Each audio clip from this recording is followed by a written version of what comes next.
So for the past 6 months, I've been living in all these founder houses all around the world, and it has been truly changing my life. And I've been making more progress than ever.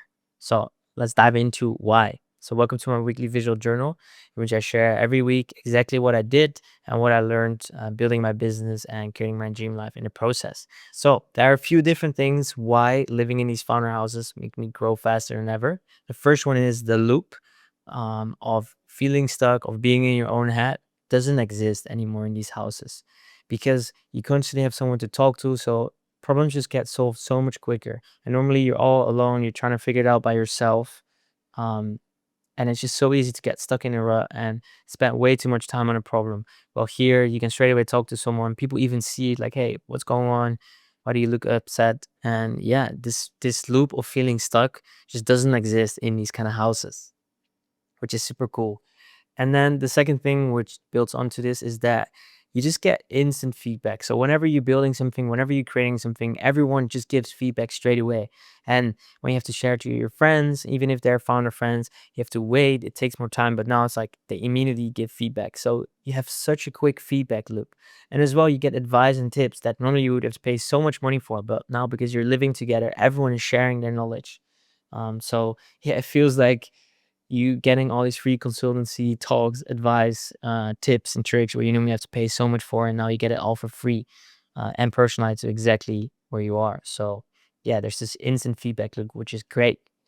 Then the other thing is accountability because everyone is working here. There's just no room for excuses to slack off.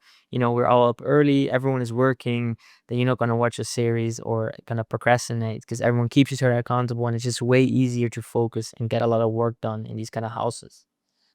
The fourth thing is building, you're just not alone anymore. There's just something different being in these kind of rooms where everyone is building, and it just feels more powerful. And there's so much more creativity.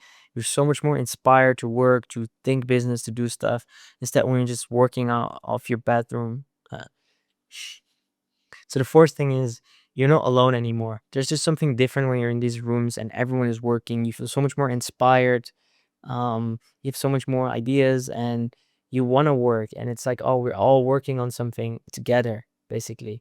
And everyone has their own thing, but still it feels way more together than when you're alone at home and just working from your laptop. So that's just such a massive shift. You really feel like you have a group that you can lean on and you have the support that you're kind of missing at home where you're just all by yourself. The last one is that all founders I've met are super competitive. So whenever you're playing sports or games, everyone is super competitive and does it at a relatively high level, which means that's just so much fun and so much better. And yeah, everyone takes it serious. So that's also a great plus.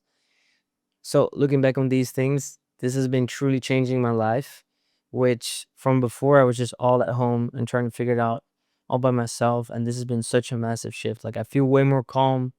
um, you feel like you can do it. You feel way more inspired. Everyone is doing big things, and this pushes you up as well. So yeah, it's truly just changed the way you're living and feeling, and you feel everything is possible. Um, so yeah, it's been truly great. Now I'll dive a bit more into exactly what I worked on for this week. So for the numbers, the monthly revenue for this month is at 600, still at 11 members, and Instagram is at 917, which is up 54. And applications is at 127, which is up 5 from last week.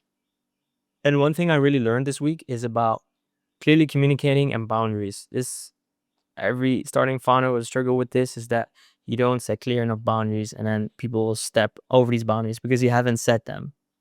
And one clear example is with payment deadlines or payment terms, be very clear, because otherwise it's not their fault, it's your fault for not doing it. But if you're not clear on when you want to expect your money or want to receive it, and just trying to keep it a bit open or less chill, you will end up chasing it and it will become annoying.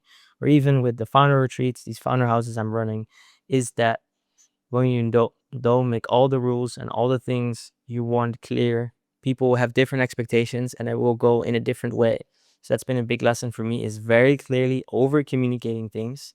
Even when you think it's already been clear, you just have to, for yourself, because for you it's already clear, you forget that for other people it's maybe not clear and they don't read that one time where you put it. So you just have to say it over and over again. So it feels like, oh, I'm just being annoying saying it so many times, but that makes sure that everyone is at the same page. So clearly communicating and putting clear boundaries. Like, this is when I need it, I want it, and when you step over, this is the consequence. Yeah, it's a great thing I learned this week.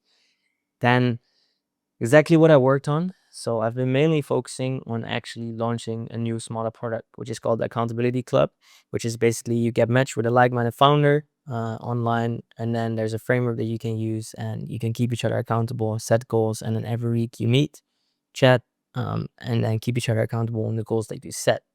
If this is something that sounds interesting to you, then join the waitlist below, or it will maybe already be live, because that's actually what I'm going to work this week on, is creating the landing page and getting this product ready for the launch. Like, I just a simple MVP and just get it out there.